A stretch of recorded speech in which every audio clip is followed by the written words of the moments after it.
Okay, this is the recap of Deep Flow Session 1 on Tuesday, July 23rd. And in this section, we talked about the flow cycle.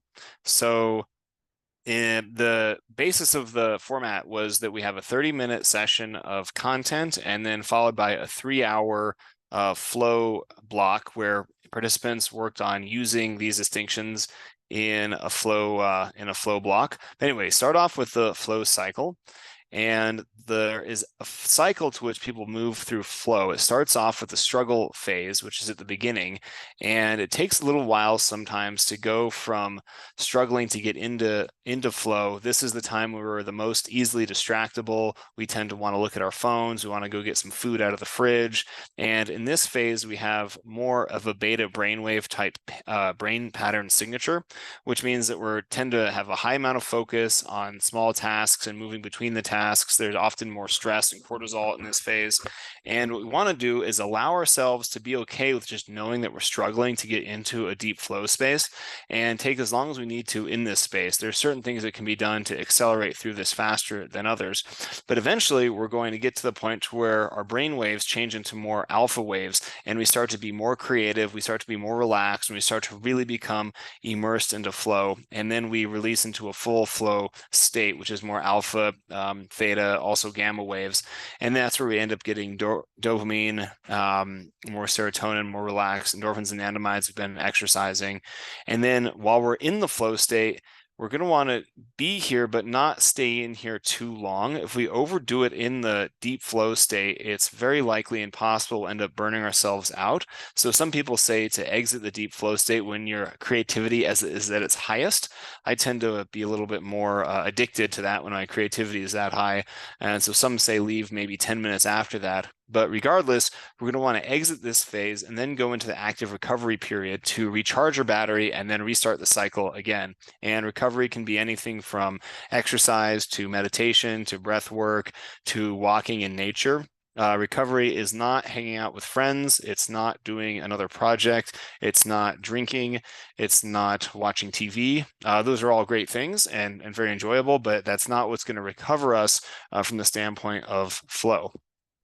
Some of the pitfalls that can be difficult in the struggle period is that if we have a poor mindset, this can be difficult, self-sabotaging beliefs, or maybe that we're not clear that what we're doing is lined up with our goals, or we don't have any goals.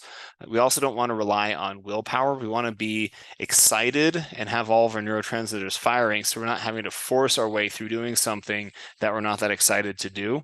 Obviously, poor flow hygiene, being tired, fatigued, sore, exhausted, any of that.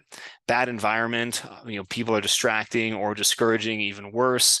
So these are some of the pitfalls that make it very easy for people to get knocked out of the flow attempt during the struggle period. And as we keep working on this, just notice where these things tend to show up. And the more practice we get, the easier we'll get at being into the flow state. So as we're going through the struggle period, what we're going to want to notice, and even in our flow period, we're going to want to notice times that we are actually distracted or we have the urge to self-distract ourselves. That's like, hey, I think I want to go check an email. Hey, I want to hear, maybe I heard back from this customer. I'm going to go check Instagram. And just notice the urges, because these are the things that take us out of flow before we even get there.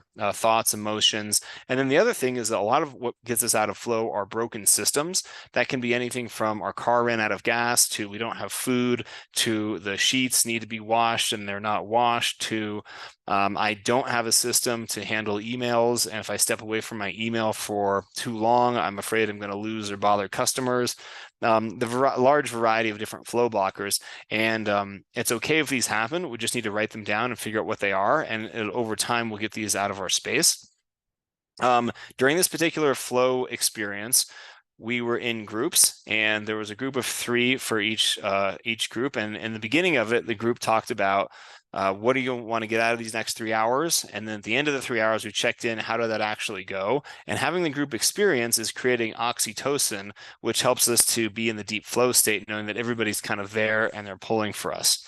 Then we had some announcements for tomorrow. So today is Tuesday, tomorrow is Wednesday, and tomorrow is going to be our flow psychology workshop. So what we're going to want to do is when we're adding things to our capture list or to our phone, we're going to want to write down thoughts and emotions that we notice coming up. They could be thoughts about the program.